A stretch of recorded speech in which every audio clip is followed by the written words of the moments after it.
सेठ घनश्याम के दो पुत्रों में जायदाद और जमीन का बंटवारा चल रहा था और एक 4 बेडरूम के घर को लेकर के विवाद गहराता जा रहा था।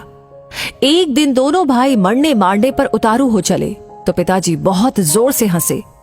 पिताजी को हंसता देखकर दोनों भाई लड़ाई को भूल गए और पिताजी से हंसी का कारण पूछा।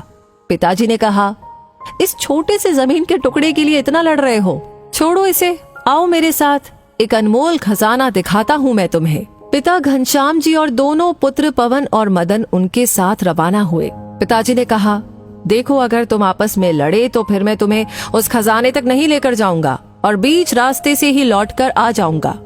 अब दोनों पुत्रों ने खजाने के चक्कर में एक समझौता किया कि चाहे कुछ भी हो जाए पर हम लड़ेंगे नहीं, प्रेम से यात्रा पे चलेंगे।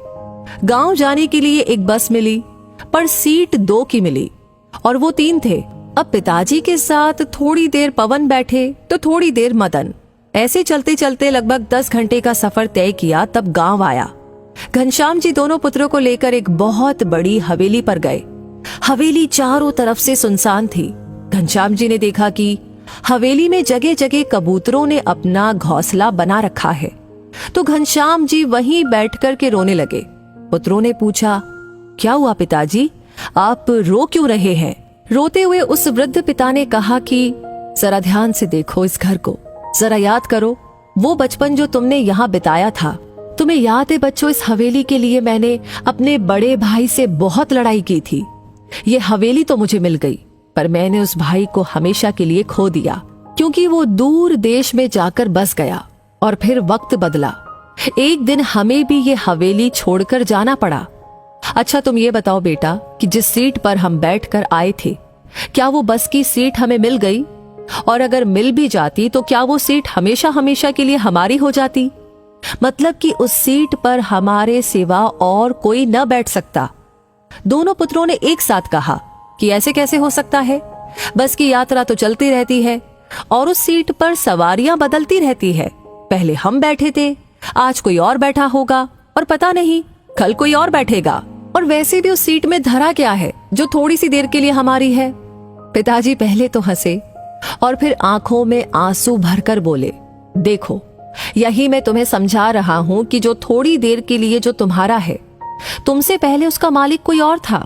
थोड़ी सी देर के लिए तुम हो और थोड़ी देर बाद कोई और हो जाएगा।